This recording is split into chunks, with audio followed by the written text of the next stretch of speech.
ഇപ്പോഴേ നാളികേരത്തിനൊക്കെ ഭയങ്കര വിലയല്ലേ. അപ്പോൾ കൊപ്ര വീട്ടിൽ ഉണ്ട്, നാളികേരം ഉണ്ട്, ഇടയ്ക്കിടയ്ക്ക് കിട്ടും. അപ്പോൾ അതിൽ ഉണങ്ങിക്കിടന്നിരുന്ന കൊപ്ര ഞാൻ എടുത്തിട്ട് അരിഞ്ഞിട്ടിട്ട് മിക്സിയിലിട്ട് ഒന്ന് അടിച്ചെടുക്കാമെന്ന് വിചാരിച്ചു. അപ്പോൾ അരിഞ്ഞിട്ടതിന് ശേഷം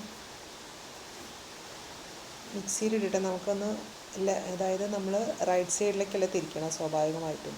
ഇത് ലെഫ്റ്റ് സൈഡിലേക്ക് ഒന്ന് 2-3 തിരിതിരിക്കുമ്പോഴത്തേക്കും നമ്മൾ ചെരുക്കിയെടുത്തതിനേലും ഭംഗിയായിട്ട് നമുക്ക് ആ നാളികേരമാണെങ്കിലും ഇങ്ങനെ തന്നെ കിട്ടും. കൊപ്ര ആയതുകൊണ്ട് നല്ല രീതിയിൽ കിട്ടി.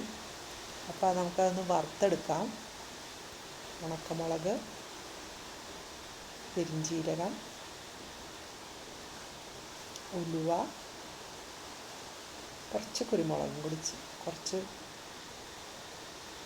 കരിവേപ്പിലയും, 3-4 വെളുത്തുള്ളി, 2-3 ചെറിയ ഉള്ളി, കുറച്ച് എണ്ണ ഒഴിച്ച് കൊടുക്കാം. നല്ലോണം ഒന്ന് വറുത്തെടുക്കാം കേട്ടോ. അതവിടെ ഇരുന്ന് ചൂടാറട്ടെ.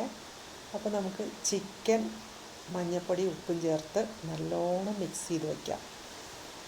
നല്ലോണം കൈകൊണ്ട് തന്നെ അത് മിക്സ് ചെയ്ത് വയ്ക്കണം. എല്ലായിടത്തും അതിൻ്റെ ആ ഒരു ഇത് ചെല്ലണം. അപ്പോൾ നല്ലോണം ഒന്ന് മിക്സ് ചെയ്ത് മാറ്റി വയ്ക്കാം. അപ്പോൾ നമ്മൾ വറുത്തത് ചൂടാറിയിട്ടുണ്ട്. അതിലേക്ക് കുറച്ച് മല്ലിപ്പൊടി ചേർത്ത് കൊടുക്കാം.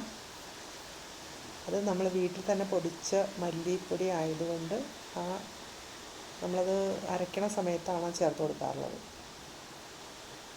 നല്ലോണം ഒന്ന് പൊടിച്ചെടുത്തിട്ടുണ്ട്. അതിന് ശേഷം എണ്ണ ഒഴിച്ച് കടുകിട്ട് ഉണക്കമുളകിട്ട് വെട്ടിക്കഴിയുമ്പോൾ വെളുത്തുള്ളിയും ഇഞ്ചിയും കൂടി ചതച്ചത് ചേർത്ത് കൊടുക്കാം. ചതച്ചതിനെടുക്കുന്നതാണ് നല്ലത്. ഒന്ന് മിക്സ് ചെയ്ത് അരിഞ്ഞു വച്ചിരിക്കുന്ന ചെറിയ ഉള്ളി ഞാൻ അരിഞ്ഞിട്ടില്ല, 3-4 ഇട്ടിട്ടുള്ളൂ വെറുതെ.